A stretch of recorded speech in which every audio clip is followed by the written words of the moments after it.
Bom dia, boa tarde, boa noite. Aqui quem fala é o Júlio César e bem-vindo ao Pirando na Física, do canal Pirando Exatas. Maravilha? Neste canal abordaremos todo o conteúdo do ensino médio, Então vamos começar com o princípio da física, a introdução à física. Maravilha? Primeiramente vamos começar com o conceito de ciência natural. Mas o que é ciência natural? Ciência natural é o conjunto de conhecimentos usados para explicar os fenômenos que ocorrem na natureza. Por esse motivo, podemos inferir que os princípios e as leis que governam a natureza são universais. Sim, as mesmas leis que governam a Terra, governam Marte, governam Plutão e governam um planeta aleatório da galáxia de Andrômeda. As leis são universais. Outra coisa também é que a ciência natural é dividida em ramos: física, química e biologia. A biologia explica os seres vivos, a química estuda as reações, as soluções, e a física explica os aspectos simples e fundamentais da natureza, como o movimento, as forças, a energia, o calor, o som. Maravilha! Outra coisa também que devemos colocar é a diferença entre sistemas e modelos. E o que é um sistema? Um sistema é um conjunto de elementos interligados no qual focamos a nossa atenção para estudar um problema. Na hora de estudar um problema, temos que focar nossa atenção para deixar o estudo mais prático. Se formos estudar cinemática, devemos, por exemplo, focar no carro lá, andando a determinada velocidade, aceleração, força de atrito, entendeu? E outra coisa também é a adoção de modelos. Os modelos, eles facilitam o estudo, como por exemplo o desprezamento da força de atrito do carro, ou então o desprezamento da elipse da Terra, já que ela é muito pequena. Se formos considerar números muito grandes no cálculo, tanto é que usamos movimento circular, mas isso será abordado posteriormente. Então os modelos servem para facilitar, que por exemplo a desconsideração da força de atrito, da resistência do ar, isso tudo é para facilitar o estudo. São chamados de modelos. Maravilha? Outra coisa também, no século XVI, Galileu Galilei ele criou um método científico para dar um caminho, um ramo para os cientistas se tangenciarem a fim de chegarem ao conhecimento, Maravilha, porque a ciência ela é fundada na observação e experimentação. E o cientista deve fazer o que, Galileu Galilei? Primeiro, identificar um problema.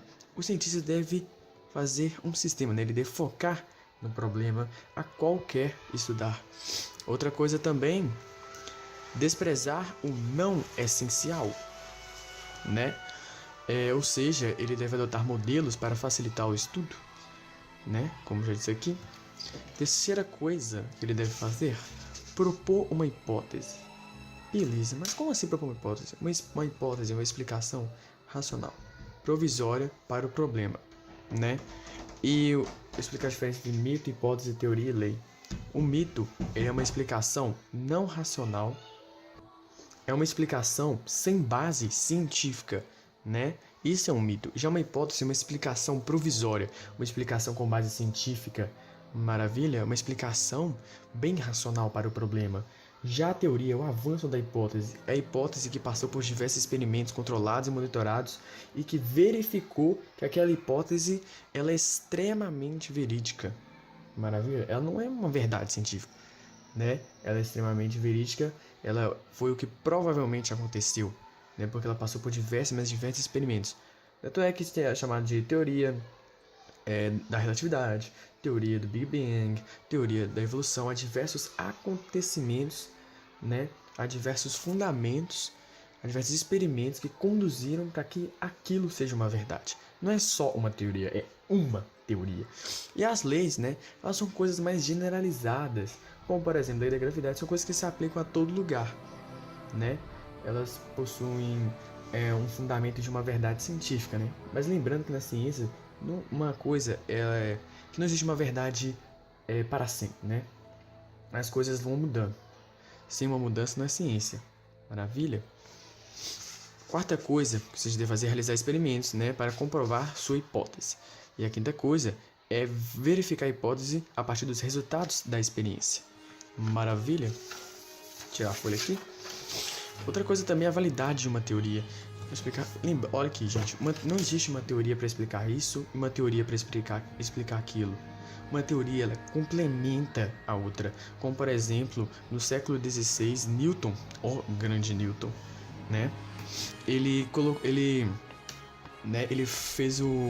que descreveu, né, a mecânica de Newton. A mecânica de Newton ela descreve os movimentos de objetos com velocidades ordinárias. Maravilha? Mas, por exemplo, Newton não conseguiu explicar movimentos de velocidades não ordinárias, como movimentos que estão próximos à velocidade da luz e que Einstein conseguiu, né, fundamentar. Mas Einstein ele não podia colocar, por exemplo, uma teoria só para as coisas de velocidades não ordinárias e deveria complementar tudo que Newton descobriu e mais do que ele descobriu. E se for criada uma nova teoria, essa nova teoria deve colocar tudo, né? Essa nova teoria deve colocar tudo que ela descobriu de novo, que Einstein e Newton não descobriram, e abordar tudo que Einstein e Newton descobriu. Ou seja, uma teoria complementa a outra, entendeu? Uma teoria abrange a outra. Não existe uma teoria para isso, uma teoria para aquilo. Foi criada essa teoria não descobriu essas coisas. Então criou uma nova teoria que, além de explicar essa, explica as novas coisas, né? É isso que acontece na ciência natural. Agora vamos entender as relações da ciência, a ciência com a tecnologia. O homem, né, ele se valeu muito do conhecimento científico aplicando o desenvolvimento de ferramentas, máquinas para melhorar as condições de vida, né? Então, o que é a tecnologia? É a aplicação prática da ciência. Maravilha? É a engenharia, na verdade. A ciência e sociedade agora. A ciência e sociedade. Vou dizer aqui, ó, ciência e sociedade. Como assim? A ciência ela é muito importante, né, nas relações sociais. O ser humano ele possui grande curiosidade de entender o porquê das coisas. O ser humano possui uma incrível inteligência, né? O ser humano, a ciência é extremamente importante para a vida do ser humano, né? Para as relações sociais, para a sociedade.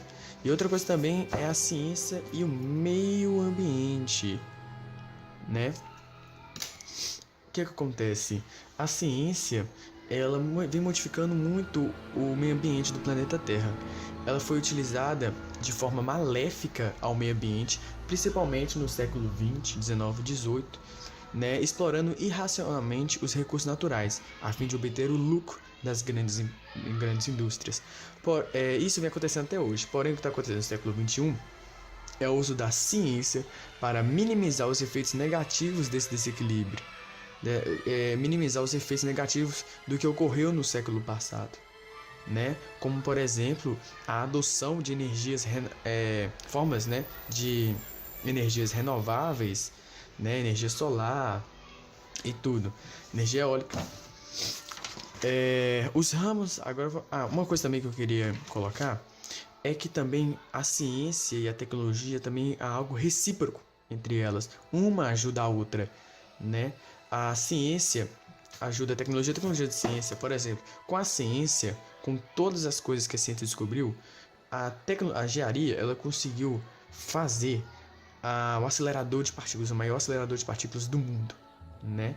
E com esse maior acelerador de partículas do mundo, ele fez a ciência avançar, né? A ciência ajudou a engenharia a fazer o acelerador de partículas e a engenharia com acelerador de partículas ajudou no avanço da ciência, né?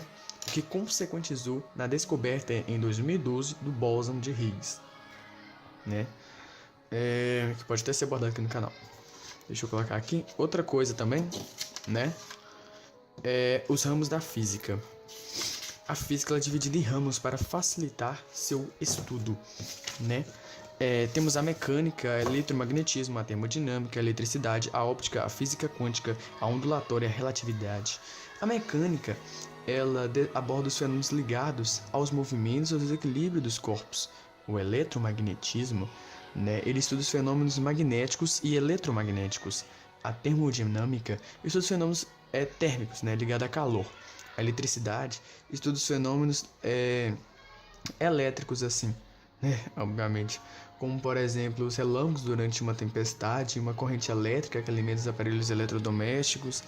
A óptica, né, ela é dedicada ao estudo dos fenômenos relacionados com a luz, como lentes, espelhos. A física quântica, né, ela está relacionada ao mundo atômico.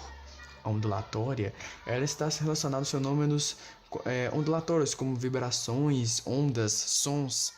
E a relatividade, ela na verdade é um sub-ramo da mecânica da relatividade, né? Mas na verdade ela estuda o movimento dos corpos em altíssimas velocidades. Ela meio que é um sub-ramo da mecânica, né? Eu não colocaria ela separada. Mas beleza.